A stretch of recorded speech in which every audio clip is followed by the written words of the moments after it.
What is going on, people of the internet? Welcome back to another episode of the Waveform Podcast. We're your hosts. I'm Marques. And I'm Andrew. And it's Samsung week. So we had a Samsung event, Unpacked, a couple new phones, some tablets. But also this week, we spoke to a special guest. And we'll be getting to that right after we talk about Samsung stuff.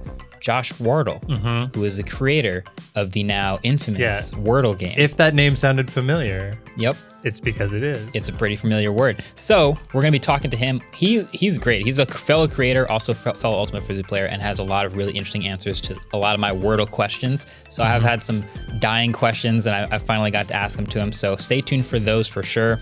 But I think right off the top, we should jump into the new phones. You mean our new mug? Our new Waveform Mug. Because this is way more exciting than Samsung phones, and that's also out of focus. Yeah, it might not autofocus that. Oh, we'll just take some nice pictures and we can put it up on video. But yeah, Waveform Mug. Really excited about that. It's beautiful. Red and black, matte black. Wouldn't have it any other way. Yeah, red interior, black outside. Very nice. We're all about the details here on Waveform. Shop.mkbhd.com. Yeah, sounds awful when it's smacks the table and in your headphones. You're welcome. We'll try not to do that too often. Put this over here. Yeah, there it is. Nice. Okay, sorry. Back to Samsung. In the same matte black color, I now have here the Phantom Black Galaxy S22 Ultra, and I have the pink gold Galaxy S22 Plus. Which do you want to talk about first? I mean, I know you want to talk about pink first, so let's do it. All right, pink S22 Plus. Oh, wait. Pink I just gold. Noticed something. I haven't taken the plastic off. Can I? On the mic, if you put it right next to it. This is big for me. I already took the plastic off. This is like getting a promotion. Like easy now. Sorry. I'm not gonna get to do this very often, but I'm gonna do my own public plastic peel.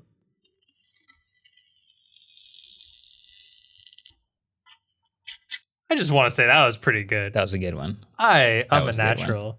So that's the first time that phone's ever been fully brand new. Although I think there's some plastic on the bottom too. But sure, let's talk about S22 and S22 Plus. Let's just do regular first. So these phones are straight from the design of the S21 with a few small changes really. New specs being Snapdragon 8 Gen 1 or a 4nm Exynos chip, depends on the region you're in, but we have the Snapdragon one here. Basically the same dimensions, but slightly smaller. So we went from a 6.2 to a 6.1 inch display on the smaller phone, and I think a 6.7 to a 6.6 inch display on this bigger one you're holding. Funny enough, this feels bigger. Does it feel bigger or heavier? I think the general sense of feeling of it feels bigger. Interesting. While it might be smaller, I feel like the thickness is a bit thicker. Since it's like flat edges and just kind of flat all around it. I mean, it's got a small curve on the side. I don't know. This feels bigger in my hand. Okay. Then, what are you comparing it to? By the S21 Plus. Okay, yeah. No, it is definitely. So the couple things I noticed. Number one, I really love the back. It's got this like satin. Even though I wouldn't get pink, whatever, it is a satin finish on the back, and it is slightly more squared off. And I like that about it. I think that's what makes it feel like thicker almost. And I would like to see the green really bad because I think the green probably looks really nice. I dig green. I have also noticed while the S22 and 22 Plus keep this kind of like similar camera bump, it's not completely flush with the corner, right? Like the old one. It has like this little lip there, which isn't that big of a deal. I still like the design. I was kind of saying when we first saw this that this almost looks like an early CAD rendering of the S21 before they put finishing touches on it, like really smoothed out. Because it's boxier? Because it's boxier. It just feels like, hey, let's do a quick mock-up. This is the like really squared off version of it. That's not like all the minute details in the design. And I can see that. But I like it better, which is also weird that I think it looks less finished, but I like it better. I do like it better also. So it's also a couple other small things about it. One, the back is metal, not plastic. The back? Yep. Oh, sorry. The back is glass, not plastic. Okay, yeah. I was like, the rails are still metal, but the back was glasstic on the S21 and S21 Plus. This is actually glass, so that's cool. It does feel better. A little bit more dense, a little bit. I think it's actually the same weight despite being smaller, so it's a little more dense. Okay. And then the other thing is the battery is actually smaller. So this is something we were noting. We were watching the presentation, and you noted that there's like a big difference between the big phone and the small phone battery size. Both of them did get 300 milliamp hours smaller. This one is The big one I'm holding is now it's a 4,500 milliamp hour battery, down from 4,800. And the small one went from 4,000 to 3,700. So I'm interested in seeing how the battery life holds up, because the one other small change is the display is now an adaptive refresh rate from 10 to 120 hertz. Notably, I asked Samsung if it's an LTPO display, and they said no. The LTPO display on the Ultra goes from 1 to 120 hertz. This is just an adaptive refresh rate display from 10 to 120 hertz. Not sure if that's going to be more efficient than before, if it's going to make up for the smaller battery. I have yet to actually answer that. Considering Samsung's told us almost nothing, we can't make that much of an assumption No yet. idea. Hopefully, like when we're going through the review a little deeper, maybe they'll give us some better information. I mean, this is like hour 3 holding the phones. Like we had the first hands-on experience. I just peeled the plastic off. So Exactly. yeah, we haven't gotten very far on these yet. But I really dig how this looks. I think Samsung's killing it lately. Again, I don't love the pink color or the bronze, whatever aren't they calling it like pink bronze? This is pink gold. Pink gold. Yeah. And I think the Ultra has like a bronze color. Better than when Apple went rose gold and turned it into a Band-Aid. Yeah. So we're there. Yeah. But yeah, I want to see the green really bad. Let's swap over to the Ultra. The Note S. I think you made that joke already, so it's probably not that funny. S22 Ultra. Ooh. So we got a bunch of new things with the S22 Ultra. Number 1, camera bump. Here's the S21 Ultra that I loved so much. Gone. Now just the rings. The rumors are true. It does have that slightly new design. You can see that in the hands-on video. I don't really love or hate it. I think just it's thought of meh. something though. Okay. Looking at these up next to each other, because this is going the more Note route, Square. which is like the totally flat edge, I don't think they would have been able to round it as nicely with the rounded edge on top of this. So do you think that's why they eliminated the bump completely? Well, I think they eliminated the bump because they made a Note. Oh yeah, But I thought they could still like keep it alive. It's weird to have a lineup of 3 phones where one of them has a different looks very different, design. like the camera bump. Yeah. So I'll just jump right into that then. So this phone is a stylus built in just like a Samsung Galaxy Note. This phone has a top, flat, and bottom just like a Samsung Galaxy Note. And this phone has the curved sides and all of the dimensions that a Samsung Galaxy Note would have. So my running theory, almost sarcastically, but also like kind of seriously a little bit, is I think Samsung just made a Samsung Galaxy Note 22 Ultra and then just called it a Galaxy S22 Ultra and slotted it in at the top. It looks different because it is different, but it has all the same spec upgrades. It still has a 5,000 milliamp hour battery despite adding an S Pen inside. That's really impressive. Same Snapdragon 8 Gen 1. Baseline spec has 8 gigs of RAM. All of the higher specs, all the way up to 1 terabyte of storage, have 12 gigs of RAM, so that's pretty sweet. Although, they had a 16 gig RAM version last time. I don't know if you knew that. So they don't have that anymore. But some new cameras, some new stuff to check out from me. But the new display is 1750 nits peak brightness, which is amazing. Can't wait to use that outside. It was already really good, but this is even better. Funnily enough, I know a while ago, I mean, we're talking, it might be 2 years by now, but when we were, no, it was probably just last year. We were wondering if there was going to be a Note series. Then there wasn't. Then we were wondering if the Note was dead. And we kind of thought that either the Note will come back or the S22 will have an S Pen. While we said that, and while that's technically what happened, this is not what I was expecting. I wasn't expecting to literally just release a new Note, call it an S22. I was expecting more of an upgrade to the actual S22, right? With like the old rounded edges, the old top, and everything like that. This is literally just a new Note, right? And I love it. Yeah, I love that they did that. I think it's fascinating. So now I just want to say all the starting prices: $799 for the S22, $999 for the S22 Plus, pretty premium, and then $1199 starting for the S22 Ultra. There's going to be a lot of users that grab the S22 Ultra because it's the highest end one and are just going to get an S Pen. I guess they just never use it. They just never take it out of the phone, never care about it. Yeah, I'm not sure. I guess I have a couple thoughts. First of all, I already have friends texting me about this, and one thing I always forget when this happens is Samsung's trade-in program is phenomenal. Like, I have a friend who's about to get an S22 Ultra, and he's getting it for like $50 or something. It's like just under $900 with turning in like an S10 something. which is just impressive. Like that's Wait, they're turning in an S10 and getting the S22 Ultra for like $900. Oh, so they get $300 off. That's good. Solid. A 3-year-old phone doing that. That's awesome. My other thing is, I agree with you. I think there's going to be a lot of people who get this because it's the bleeding edge top of the line phone and don't care about the S Pen.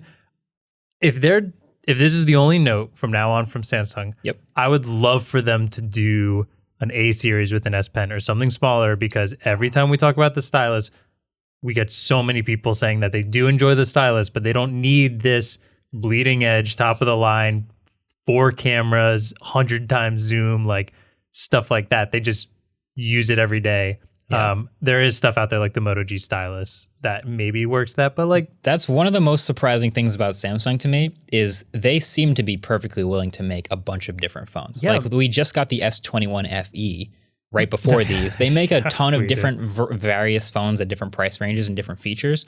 I am surprised that the only way that they offer an S Pen is in a phone that starts at $1,199. I feel like they would kill like $500 with an S Pen. And you mentioned Motorola. Like there's other companies that are doing cheaper phones with S Pens, Moto G stylus. But like, what if Samsung did, like an A52 type thing, but the same convenience factors? Maybe it's not extremely fast. Maybe the response rate isn't quite the same. But like the general convenience of like marking up a PDF or like circling things on a diagram if you're an architect, like all that stuff still applies, and the phone is $599 instead of $1299.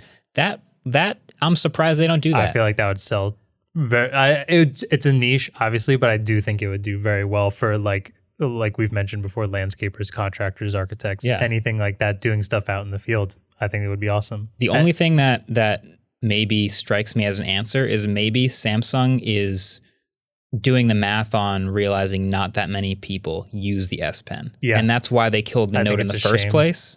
And they still like have the development and R&D to offer an S Pen, and the style and the tablets, by the way, have great S Pen integrations too. True. But turns out people don't really have that much of a use case, or not that many people use the S Pen on the phone. Maybe that's the reason. It's probably the reason. So this is what we get now. The same reason Pixel 4 didn't have an ultra wide camera, but it doesn't mean I like the reason for it. Doesn't mean it's the right answer. So I'm starting to test the phone now. So this is it's basically just going to 1-to-1 replace my Galaxy S21 Ultra. We'll see. I think I'm going to like it, and I honestly don't suspect I'm going to find too much wrong with it. I need to test the software and the battery and the cameras, of course. I've already started taking 8K videos of Mac. It still did the weird punch in. That was actually something I already found that was weird. I'm going to turn on location. When I hit video mode, look how much it punches in.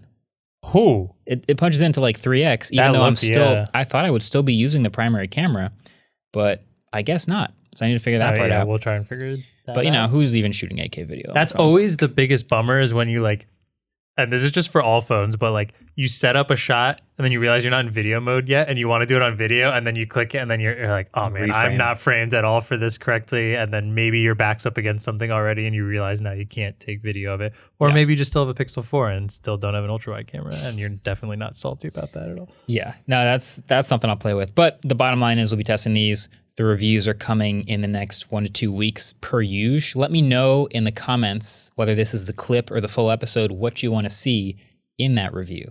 That always helps me. But yeah, also check out the full impressions videos if you just want to know my first thoughts from the first hour with it. Do you think you want to get one of these phones? That's my last question. Honestly, I think I want to just get like an S21 Ultra for way cheaper. Really good phone. I think that I highly doubt like that would be the ending of this video, is like recommending an S21 Ultra. But if it's so close to it, if you really like the design of the S21 Ultra, which I think a lot of people prefer how this looks, especially on the back. Yeah. So here's my only like counter to that. I do love the Note style of this. If I'm being honest. Style, it's a 1 year newer phone, which means 1 extra year of guaranteed software support. It's also going to be just, slightly better spec, those types of things. If you can get a good trade-in, like you mentioned, their program's pretty good. Like I would, the thing, like people always, I guess this is so tired for me on Twitter because I see it every time I talk about a phone, but everyone's like, this isn't a good upgrade from last year's phone. No. Of course it's not. Yeah. That's just like the new Kia Forte is not a great upgrade from last year's Kia Forte. Of course it's not. But for people who have older phones, for people who have 2017, 2018 phones, this represents the best available. So if you do really strongly prefer the design that much, yeah, you'll be able to find a discount on S21. Or if you want to spend mid-range prices on last year's flagship. If you find a good discount, I'll say it this way. Just from my first experience now, if you find a good discount on S21 Ultra, I have no problem recommending that phone despite one less year of guaranteed software updates. But I have a feeling this is going to be a very similar, very good phone. I do. Also, I don't know how we didn't say this. I think we got sidetracked, but like we talked about that camera bump and how this is like singular lenses on the S22 Ultra. Yeah. I hated it at first, but I think that's just because that's how good the S21 Ultra looked. I think this looks fine. Actually, black, I think this looks really sick. Yeah. The more I'm looking at it. Cases are going to be kind of interesting. I don't know. I'm starting to really dig the singular lenses. See how fast it grows on you? See how fast that happens? One day. Yeah. There it is. Plus, you don't have to look at the back much. Yeah. All right. We're going to take a quick break. We're going to come back and we're going to talk Wordle, being a creator, and viral hits all in one. Stay tuned. This episode of Waveform is brought to you by Indeed. How much extra time do you have? Probably not enough to spend hours searching across multiple job sites and hoping to find the right person for your job. Instead, use Indeed for a simpler, more effective hiring process. With Indeed, you can attract, interview, and hire all in one place. And Indeed is the only job site where you're guaranteed to find quality applications that meet your must-have requirements, or else you don't pay. Indeed partners with you on every step of the hiring process. Find great talent through tools like Indeed Instant Match, assessments, and virtual interviews, and start hiring right now with a $75 sponsored job credit to upgrade your first job post at Indeed.com/waveform. Offer valid through March 31st, so go to Indeed.com/waveform to claim your $75 credit before March 31st. Need to hire? You need Indeed. That's Indeed.com/waveform. Terms and conditions apply. So let's just jump right in. So on February 8th, 2022, I opened my phone. I went to powerlanguage.co.uk and I played the Wordle game that I have played so often. I've never gotten it in 2 before, so I was really excited because on my first guess, I got 3 greens. And I really thought this was it. I thought it was finally happening. I was going to get 3 greens on the second. I was going to get all of them green on the second one.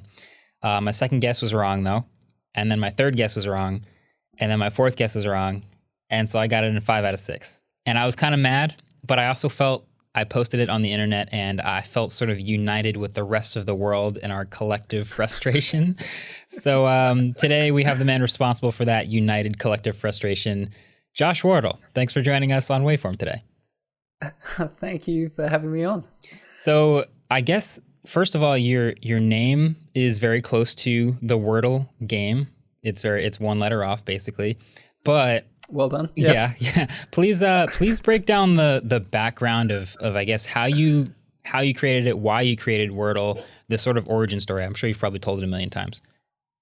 Yeah. So on the name front, it's a play on my name. It's a word game. It was one of those things, I'm sure you've had this with a project where you start it and you just give it it needs a name. You give it a dumb name and you're like, that's a dumb name. I'll change it in the future. And then obviously, like a bunch of things about this project, the domain, for instance, powerlanguage.co.uk/Wordle, probably not where you want to launch a viral game, given that no one can remember any of that and they have to Google it. Yep. But yeah, so this was a game that I made for my partner. She and I really enjoy playing word games, especially some of the ones that the New York Times offers. So they have daily crosswords, a game called Spelling Bee, that's kind of, you play once a day and it's a word game.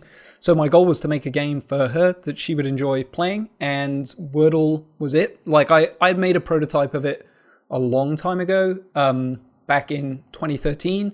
And it was similar, but had some key differences. And I basically just put it away. I shared it with a few friends. People were like, yeah, not really.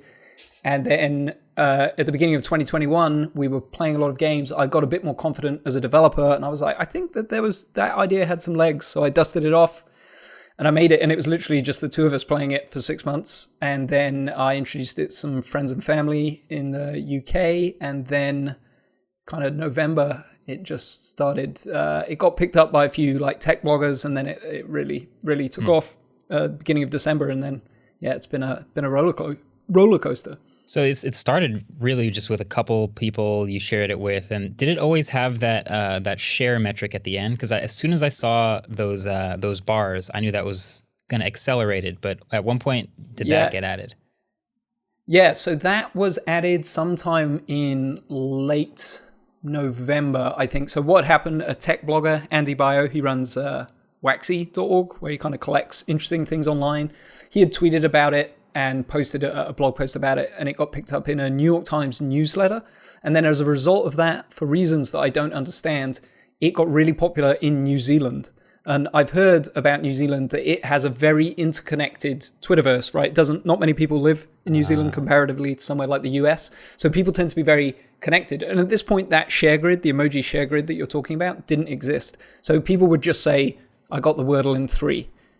And a player over there who I don't know, a woman named Elizabeth S., she started typing out her results as that emoji grid, and then I saw other people copying it. So people literally opening their emoji keyboard and then going back and forward between the two and typing it out. So I was like, I can integrate that into the game really easily. And then that obviously has had a huge impact, because it gives you this artifact that's, even though I did a bunch of things, and I did this throughout Wordle, I did a bunch of things that are the opposite of what you're meant to do if you're trying to make something go viral or grow. Like there's no link back to the game, for instance, in the share grid. It did give you this artifact and invited you to share, and that's obviously done wonders for it in terms of it catching on and spreading around. Yeah, that is definitely how I found it. I think there was a couple people who shared their grids in my timeline. And by the way, a funny story is I still know some people who typed out the emoji grid manually for some reason, which is hilarious. Yeah. But yeah, that's how I found it.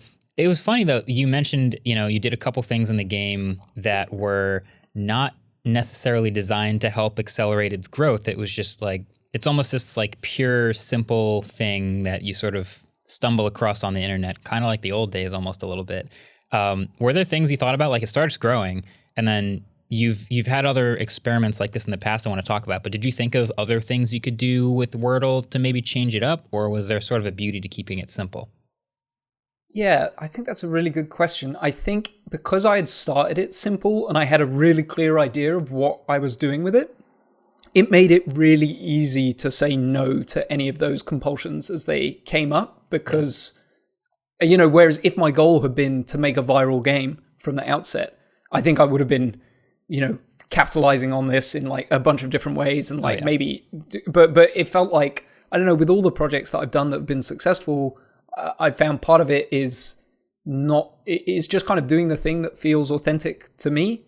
And if people happen to like that, then great. If they don't, not. And so then allowing Wordle's success to like make me change it, which obviously I was willing to do, right? I did add the share grid, which was something that wasn't there originally. So there is a boundary there, but it I don't know. If I start, I have to think about what are my motivations when I'm doing this thing, and are they aligned with? It gets really hard when you're doing things for the wrong reasons, basically. So I find it simpler to keep it the same. Are there any features you would like to see? Is this a feature request coming? Yeah, no. I like that it's simple. I think as soon as I saw it, I was like, oh, well, I can't believe there's only one word a day. I just want to keep playing. But like, or maybe they'd add 5 6-letter words, 7-letter words. Maybe they'd do a bunch of other stuff. But I like that it was simple. It was just a clean, one single purpose for it the entire time. And I wanted to talk to you because I feel like as a creator, I feel like I relate a lot to you, because one of the things I've said for a long time is one of the best things that never happened to me was having a video of mine just spike and just go super viral, and then feel like I have to chase that carrot and like evolve and become sort of defined by that viral success. How do you feel about, like, you've had other projects? I want to talk about the place and the button and what those are. How do you think about like the success of those projects and not letting it define you? Yeah, I mean, this is incredibly hard, and it kind of does define me in a way that I don't actually feel comfortable with. Like, I feel good when a project I make does well. I feel bad when a project I make doesn't do well, and that is not healthy, I think. And I think to a certain degree it's unavoidable as a creator, putting stuff out and sharing it. But at the same time, I think it's like, it's led to some quite unpleasant places for me personally, and And then again, in terms of when we're talking about what is your motivation, it kind of gets confusing. If you're making things to be a success, but that wasn't the motivation when you made the original things that were successful, like how does all that get, it all gets a bit murky. And so, yeah, I had these projects at Reddit that are kind of more, I would call like social experiments than games. And Silicon Valley tends to do these really dumb April Fool's Day things where they like make a prank and it's super lame and everyone looks at it. And at Reddit, I was like, what if we do something different? Like we use this day where we're kind of locked into the things we can do with our users. What if we use this one day a year where you can kind of do anything online that people are really kind of wasting, in my opinion, and we do something, just try something completely different. And so that is where kind of the Reddit approach now of like often doing a social experiment that explores the way that humans interact at large scales online, kind of came from, and just like a general disappointment with the lack of imagination in the tech world. I think we're on the same page about tech world April Fools. Yeah, the button was really interesting. I kind of vaguely remember it because it was so long ago. But you were working at Reddit and you had the opportunity to try something cool, something fun, like a social experiment and that was a great day to do it. What was the button? Just break down what exactly that was. Yeah, so the button's super simple. It is as a subreddit. So Reddit is organized into communities called subreddits of people who share similar interests. There was a subreddit called The Button. And at the top of the button, there was a button and a timer. The timer counts down from 60 seconds. If you press the button, the timer resets back up to 60 and starts counting down. The key thing is that you can only ever press the button once. You have to be logged in, and once you press the button, you can never press it again. So then the question becomes, how long will the collective internet decide to keep pressing this button, right? Like if it reaches 0, it stops and it will never run again. And so you have a 60-second window in which to press the button. And it turns out the answer is 2 months. So over 2 months, every 60 seconds, someone somewhere chose to press the button, which ended up being over 1 million people. And there was a bunch of stuff there, like the time that you pressed, we gave you, on Reddit, we called it flair. It's like a little tag that appears next to your username the community. And so if you pressed it early, you got a different color next to your name than if you pressed it later. And then so all these social hierarchies started forming. You know, people who pressed it early were seen as impulsive and they couldn't wait. Whereas if you waited for 2 months, you could press it when there were only 2 seconds left on the button. You get red flare, and then people will be like, whoa. But so there all these weird social dynamics emerged from this like really, really simple idea. And that's one thing that I found works really well for me. Is kind of, we were talking about earlier, like, have you been, all the what ifs, like what if you change this? What if you change this? And I think what I found worked for me with the projects at Reddit, and to an extent Wordle, is like trying to make things as simple as possible. It's so easy to say with a creative project, what if we do this? What if we do this? Because no one knows the answer, right? And instead I found it easier to be like, well, how much can we remove and still leave the core idea here and still make it an enjoyable experience? Yeah, I love that. That is a fascinating psychological experiment, and just has just the right amount of small, simple tie-ins to like, if you know, that type of thing. It kind of reminds me of when we did the blind smartphone camera test, especially the first year we ever did this. It's just sort of, we had this random idea of like, what if we wanted to compare smartphone cameras, but then just didn't tell people what they were, and we put them up in this like bracket style thing and just hand people 2 pictures and just, hey, pick one. You don't know what it is. And even at that point, it started getting kind of complicated because we had to seed them behind the scenes and sort of figure out how we organize everything. But I like the idea of something being so pure and simple, just a button. How long can we go? And then the natural curiosity of like, well, how long will it go? And what will people do about it? The other one is the place. That was also at Reddit, right? What was that was another subreddit, correct? Yeah. So that was place. It was a blank canvas. It was 1,000 pixels wide by 1,000 pixels high, so 1 million pixels total. Yeah. And you could, as a user, place a tile anywhere on the canvas. And the caveat was you could only place one tile every 5 minutes. And so as an individual, you couldn't really impact the canvas, right? Placing one tile every 5 minutes, you can't have an effect. But if you can find a large group of people that are aligned with you and you can all work together to paint the same thing, essentially. And so it was a bit of a gamble, to be honest, right? Like giving the anonymous internet or pseudonymous internet a blank canvas on which to paint. You know, it's like you assume the worst of the internet is going to emerge. But like part of it for me was understanding that most people, or my belief that most people, when given the choice, wanted to do the good thing. And by creating an experience where you could only achieve anything by collaborating, it was going to be way easier for people to come together to do a positive thing than it was for them to come together and do a bad thing. You know, if you want to draw something heinous on the canvas, you would have to convince a bunch of other people that that was a valuable use of their time. And I think a lot of what we see online, you know, there are like the power of a toxic individual or small group of individuals to really dictate the experience for the many is kind of warps our sense of like, actually, I think most people will try and do positive things.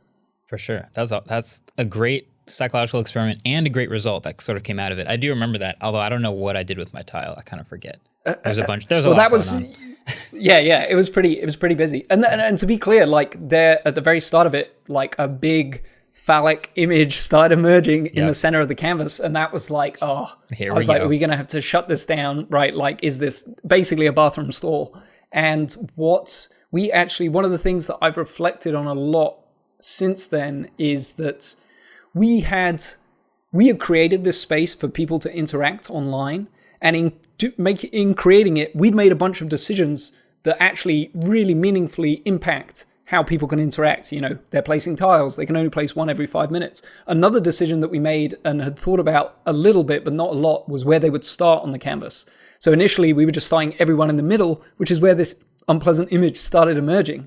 And so we were like, in response to that happening, we were like, well, we control this experience. How can we influence people so that this isn't the outcome? Because we think there's more here. And so the fix there was really simple. We just randomized people's starting position. Yeah. And it turned out if they started on a blank area of the canvas, they would think more about what they wanted to do, or like, you know, start creating something totally different. Whereas if we were all dumping people in the same spot together, just they contributed to the first thing they saw, which was, Yeah, no, it's funny now, you know, reminding myself of like these super really interesting things that have happened in the past. It almost seems like if I had known that maybe one person was behind both the place and the button, that it's like almost inevitable that something else is going to happen that I should pay attention to in a sort of social experiment world. Although Wordle sort of had the opposite origin. You didn't have the huge community of Reddit. You had a small group that turned into a big group.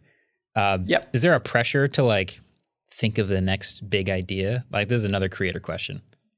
Yeah. Oh yeah. So I returned. So I after Place, I left Reddit. And then I rejoined so I was there not as an engineer initially, and I rejoined as an engineer. And part of rejoining was I work on these projects again. And I did 2 other April Fool's Day projects at Reddit that were no way near as successful. Like, they weren't successful really by my metric. And that really felt bad. Like, I felt like I wanted to be making things that were like Place and that successful. And that kind of, I think, led me astray a bit in terms of the kinds of experience. I wasn't creating experiences because they felt necessarily authentic to what I wanted to do. I was doing them because I wanted to make another viral. I wanted to make something as big as Place. And so, and then Wordle was just like, not any of that at all. Like, I wasn't thinking about any of these things. I was just making the experience my partner would like and that I would like. And it happened to, you know, really catch people's attention. And I think that, so I suppose if I go out deliberately to try and make the next big thing, I feel intense pressure, and I've found that doesn't actually lead to the positive things. But it's kind of frustrating. Like, how do I make this my job? How do I make creating things my job if my only way is like I said, I made a prototype for Wordle in 2013. If I have to mull on every idea for like multiple years, like that, and I'm sure you struggle with this, right? Like, you have to make things on a cadence, and how I'm fascinated by people, how you. I'd be interested to hear how you think about approaching creative stuff when you're when you have to have consistent output. Basically, it seems impossible from my perspective. Yeah, there's a good amount. It's a really good question. There's a lot of outside influence that helps you sort of guide yourself to see what people are interested in, and that helps, you know, little things that appear in videos generally. But the thing that I always started with, which was way back, this was more than 10 years ago, is I started making videos that I would want to watch. So I didn't really have a target audience in mind because it wasn't actually a real job to be a YouTuber. So I was kind of lucky in that sense. So I was just making videos for fun because I was like, I really want a channel to exist that does these types of tutorials and tech videos. So I'm just going to make it. I'm just going to do them because if I found that channel, I'd subscribe. So, hey, maybe it will work. And that's been the common thread through everything. So it kind of works the same way with Wordle. You made something that you knew one person would like.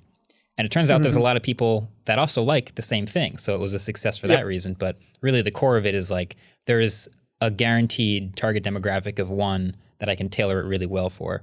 And it sort of grows from there. So and I think it means when you're creating, you can feel really good about what you're creating, right? Like you're just doing this thing that feels true to you. And then I have found that answers a lot of other questions. Like anytime you're making something, a bunch of questions come up like those what ifs, and having a clear idea of like, no, I'm trying to make the experience that feels good to me often answers a bunch of those questions. So it's really useful heuristic sort of thing. All right, we got to take a quick break. When we come back, we're going to talk a lot more Wordle. This episode of Waveform is brought to you by DraftKings. So do you know why most advertisers have to call the Super Bowl the big game? Well, it's pretty simple. The NFL owns the trademark to the Super Bowl, and there's a cost to say it. Bet you didn't know that. But something else you probably don't know is DraftKings Sportsbook is giving you the chance to make some money during the big game. They're giving new customers 56-1 odds on either team. Just bet $5 and get $280 in free bets if your team wins. And since DraftKings Sportsbook went live in New York, you can bet from almost a third of the country. If sports betting isn't allowed in your state, you can play DraftKings Daily Fantasy Football Contest, where new customers can get a free shot at a $1 million top prize with just their first deposit. So download the DraftKings Sportsbook app and use promo code WAVEFORM and get 56-1 odds on either team. Bet just $5 and get $280 in free bets if your team wins. That's promo code WAVEFORM at DraftKings Sportsbook, an official sports betting partner of Super Bowl 56. 21 plus minimum age and location requirements vary by jurisdiction. See DraftKings.com/sportsbook for full list of requirements and state-specific responsible gaming resources. Void where prohibited. Gambling problem? Call 1-800-GAMBLER. In Tennessee, call or text the TN Redline 1-800-889-9789. In Connecticut, call 888-789-7777 or visit ccpg.org/chat. In New York, call 877-8-HOPE-NY or text HOPE-NY 467-369. So Wordle is now an international phenomenon. I mean, I wake up every day and it's trending on Twitter before I even open Twitter. So it's getting out there. I want to get your reactions to some of the like biggest things that have happened in Wordle world. Number one is all these big companies sort of like jumping on the bandwagon of like doing a Wordle meme or something like that. Like if you Google Wordle right now, there's a nice little animation that plays at the top. But have you seen other companies like using Wordle in ads and tweets and random stuff like that? Yeah, I mean, isn't this indicative that it's jumped the shark? You know, it's on the down. Once the brands arrive, then you know you are desperately uncool. I mean, I don't really mind about that stuff. I know why people do it. I feel great empathy for social media managers who have to constantly be generating content. And so they're constantly having to react to whatever the latest thing is online. I've been through enough viral things online to know the internet has an insatiable appetite. It always wants something new. And right now, kind of Wordle is that thing. It won't be for much longer. I can't imagine it will hold people's attention. So this is just like part of how these things go. And like whether I like that or not is kind of immaterial, I suppose. Yeah, there's like a half-life of any internet object. Like the half-life of a tweet is probably like 24 hours for like all the activity to occur and happen, unless it's some crazy massive tweet. The half-life of a YouTube video might be in a tech world, maybe like 6 months, you know, because, you know, by the next year, new stuff comes out to replace it. I guess the half-life of like Wordle is a total question mark right now. There is an account though, by the way, that's you've seen this. It's like Wordle stats, and it tells you how many people have played every day and how many people use hard mode every day. I'm that's my buddy Kevin. Oh, really? Okay, He's the VP of engineering at Kickstarter. Yeah. He just made it in his spare time. Yeah, that is another great account to follow because it shows you like, oh, this was a frustrating day for a lot of people. I see a lot of 5 and 6s at it, whatever. So that's a fun one for me. So it is when I see that account, I do see that it is still growing. But I have a bunch of Wordle specific questions. Just I have to ask. Like while I have you, Wordle, it's a massive thing. So I need to know. Number one, 5-letter word. Was there any reason you chose 5 letters versus 4 or 6? Is there just a great catalog of 5-letter words? Yeah, so I actually, when I made the game, so the inspiration for the game, I played a lot of a game called Mastermind as a kid. I'm not sure if you ever played that. It's like you're guessing at a pattern. It's very similar mechanically, but you're not guessing words, you're guessing colored patterns. And so there's no innate meaning encoded in the pattern. You know, it can be blue, blue, green, red, right? And it means nothing. And you just have to like brute force your way through it. And with Wordle, obviously, you know that the answer is a word, and you know that the word is very unlikely to begin with an X, so you probably won't want to start your guess with an X sort of thing. Right. But so Mastermind used 4 pegs. So the first version of Wordle I built actually used 4 letters, and it just wasn't satisfying. It was like, it felt like you were repeating a lot. I don't know. It just didn't feel good. And then my plan was to try with 5 letters, 6 letters, 7 letters, find out which one really felt good. I'm not a great programmer now. I was an even worse programmer back then. It was a lot of work for me to like incorporate the word list and stuff like that. So I added 5 letters, and suddenly the game felt very different. And I was like, oh, this feels really good. So much so that I actually stopped experimenting with the word length, and I just started experimenting with how many guesses you could have to arrive at one of the things we haven't talked about with Wordle, which I think is part of its appeal, is it is quite easy. It's not that you are very unlikely to fail a Wordle. You can still fail. But for the most part, you'll get there, and it kind of feels good, and you feel smart when you get there. And some days you get it in 3, some days it takes 6. And yeah, I think it's right in that Goldilocks zone of like you almost never immediately get it. That would just be a stroke of luck, 1 or 2. Maybe it happens sometimes. I've never gotten it in 1 or 2 still, but it is very likely that you'll figure it out by the end, which is a nice, satisfying, charming Goldilocks zone length of guesses. So 6 worked really well. You mentioned a word list, and I think that's been talked about in the past. Like if you look in the code of the site, you can see this huge list of 5-letter words. Who came up with the words? Is it every 5-letter word? Do you know what the next word is? How does this word list work? Yeah. Well, that sounds like a philosophical question. Who does come up with words? Where do words come from? But so no, there is a dictionary of every word in the English language. I don't remember where I got it, but so I filtered it down to 5-letter words. There are about 13,000 of them. Most of them are like absolutely bogus. Like you and I have never heard of. They're like jargon or like, antiquated. And one thing that was, so when I built that first prototype in 2013, I just dumped all the words in it and it randomly picked a word. And that was the word that you were guessing. So it was often a word you never heard of. And you kind of ended up having to brute force your way, kind of like Mastermind. Because the letter A could begin with the letter X, right? Because it could just be a really obscure word. Mm-hmm. And so one of the things when I revisited Wordle in January of 2021 was I knew that if I wanted to share it with other people, it would feel unfair if you played Wordle for the first time and the solution was a word that you'd never heard of. Like I couldn't imagine you would ever go back to that game. You'd just be like, this is dumb. Yeah. And so what I had actually done in the intervening years was build my partner another game, which was just the 13,000 5-letter words. And it was just a website that displayed one of the words and 3 buttons. And you had to say, I know this word. I don't know this word. I kind of maybe know this word. And she was going through a tough time at that point. She just wanted a mindless game that she could sit there and play. So she just categorized all 13,000 words into I know, I don't know. Yeah. Wow. And then we took that list and then did some more filtering on top of that. And that gets down to around 2,500 words that can be the solution. So you can enter any of the 13,000 words as a valid guess because they are valid 5-letter words, but the answer will only ever be from that 2,500 list. And that list is, I just randomized it and stuck it in the code because I want to play the game. So I don't actually know what the word is going to be tomorrow. Smart. But obviously that's a bit fraught because like what if we missed a word or something slipped through and there's a bad word coming up or something like that. So that's been a source of stress, but one that's been manageable so far. That's funny. So it's kind of a surprise. It's sort of on autopilot now and you're sort of playing the game with everybody else. Yeah, exactly. That is amazing. It kind of reminds me of like game shows. People always like to watch a game show and feel like they can play along with the game show on TV.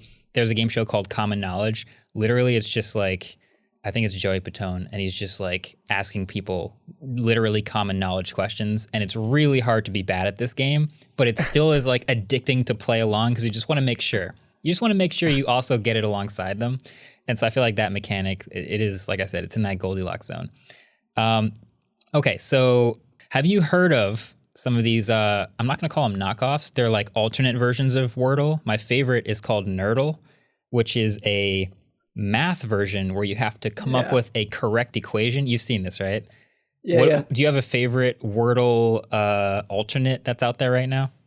There was one that was very satirical called Letteral, which was you just had to guess a letter. And so each day it picks one letter and you have 26 guesses to guess it, basically. So it's just like, that was like reducing it. There was one that was also interesting, I think, called Dawdle, which was like you were solving two Wordles at the same time, but you were inputting the same guess into both and you kind of had to narrow it down. That was kind of interesting. But I've been blown away at all the riffs. Did you see someone did one that was like prime numbers? Like the answer was a prime number and you could only guess prime numbers. And it was like, I don't even know. That's hard. Yeah. That's hard. Like those, you need more guesses for those. That's really hard. Yeah. Wow. Yeah, no, I love that. I like that there's so many like simple ones though. It sort of keeps you going.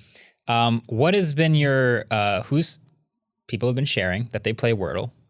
Who has surprised you the most that they played Wordle? Who has like shared a Wordle that you didn't expect them to be playing?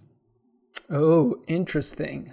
I am not very clued in to the world of celebs, I gotta say. So yeah, I don't know.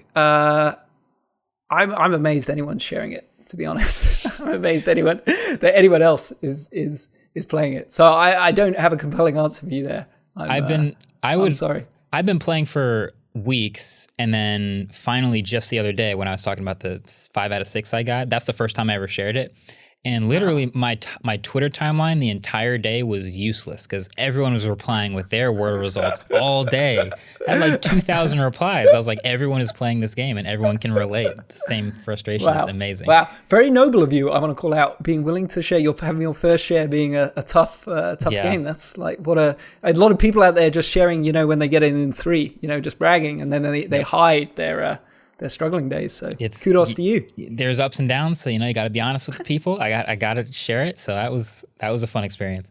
Nice. So I just also wanted to touch on Ultimate Frisbee because I know we have that as a small connecting thread, right? You've played Ultimate and you've played in the New York area at some point. Is that true?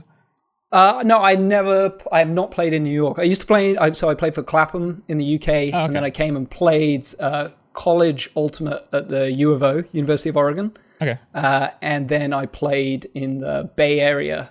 So I played mixed for Polar Bears and Blackbird. Yep. So I don't think we've ever played against each other. I'm not even sure how much we overlapped. But the Next Gen Tour was a venture created by my buddy Kevin that I helped him run. And so I knew you were wearing a Next Gen shirt, and I was like, oh, that's so cool. Yeah. And obviously I know like Jimmy and Chris, your teammates on Pony. So I'm not sure, do you talk about Ultimate a lot? It's kind of like, it feels very, like Ultimate is so pervasive. When I was playing, it was my life. And here you are doing you're running a business and you're like a very visible figure, but then you're also an Ultimate Frisbee player, and I know how demanding it is to be an Ultimate Frisbee player. Yeah, it comes up once in a while. It's funny, I'll wear a jersey once in a while, and someone from the comments or someone will email me like, oh, I designed that jersey, or oh, I played on the team from the year of the jersey. Like, the community is obviously very tightly knit, so anytime anybody finds out some other figure is an Ultimate player, it's sort of like an interesting, connect the dots type of situation. So I just always thought that was funny. So we might not have ever played each other, but I definitely watched lots of U of O games. And I've probably watched Clapham games, maybe that you've played in. What years were you playing for Oregon? So I was at U of O during the troubled years where we got suspended. I'm not sure if you heard about that story. I don't know. So that was 2009, 10, and 11. And one of those we were number 1 in the nation, and we had our season cancelled due to some misadventures, both on and off the field. As you can imagine, college sounds like get into. Sounds like college Ultimate in 2010. Did you play in college? I did. I started in 2012, and so I was right after that. Yeah. So yeah. I don't know. We probably might not have played each other, but that was a sort of a fun connection. So we're both creators and we're both Ultimate players. So hey, if you're ever looking to be more creative, maybe playing Ultimate is the answer. I don't know. It's just Just throwing that out there. Last question. So Wordle is in the hands of the New York Times now. Obviously, there was some inspiration there. You mentioned those other New York Times games. So I wonder what's next for the man that had such a big hand in The Place and The Button and Wordle. Is there something you already are looking forward to doing next as a creator, or are you just sort of having a normal life? Yeah, sorry, don't have an exciting answer here. I joined a company relatively recently. It's like an art collective in Brooklyn called Mischief, and I'm really enjoying focusing on that, and that's what I'm going to do for the short term. I'm sure I'll try and create something in future, but I think Wordle's probably as big as it's going to get for me. I don't think you get more than one Wordle in your lifetime. Mischief is good. Mischief has a lot of good viral stuff. You know, their drops they have some pretty big waves sometimes, you know? Yeah, totally. Yeah, sick. All right, well, I got one more test for you. It's a question. I wonder how fast you can type the alphabet. So I don't know if you've ever watched the Waveform podcast, but every guest we have on, we invite them to do the alphabet typing test. Literally all you do is just pull up a keyboard, screen record. I think Adam's going to drop the website in the chat right here. And all you got to do is get 3 tries, type it as fast as you can, and we put you on a leaderboard with all of our guests. Everyone's reaction is always like, oh, here we go. I'm going to have a bad result and an embarrassing spot on the leaderboard. But you might be surprised. You might surprise yourself. No, I know what my capabilities are. Do you touch type? Are you a touch typist? You use the home row and all that stuff? I think so. I type without looking. That's probably good enough touch typist. I am humble here. He clearly touch types. I think I'm top 5 on the leaderboard. I'm going to forget. Okay, no sweat. Just top 5. Yeah, no big deal. All right. We got do you see the link here? Type the alphabet.app. Oh, wow. What a good... So that is a good domain name. notpowerlanguage.co.uk/Wordle. They really nailed what they were going for. This is a good one. They really need a share metric on this website. They should learn from Wordle. All right. Is this an honor system? You mentioned some screen sharing. Nonsense. if you do have a screen recorder, you can we're giving everybody 3 tries. First try, you always sort of feel it out and figure out like, oh, I'm stumbling over LMNOP or something like that. So we give everybody 3. Okay, well, so the screen recorder is unrelated to the software we're using right now, right? This is just my own. That's so we'll put it in. We'll put it in the podcast. Pop open QuickTime here. Sweet. All right. Yeah. Okay. What kind of keyboard? So, very shamefully, as a programmer, I'm using I don't know what even call this, Magic. So I tried to get into mechanical keyboards. I bought like an entry level one. Yeah. But turns out you have to I type like a spider. Like I'm not very disciplined at all. And it feels like you need to be disciplined with a mechanical keyboard. There's a learning curve, for sure. Which is not my vibe. So yeah, so this is going to be a disaster. All right, here we go. I'm ready.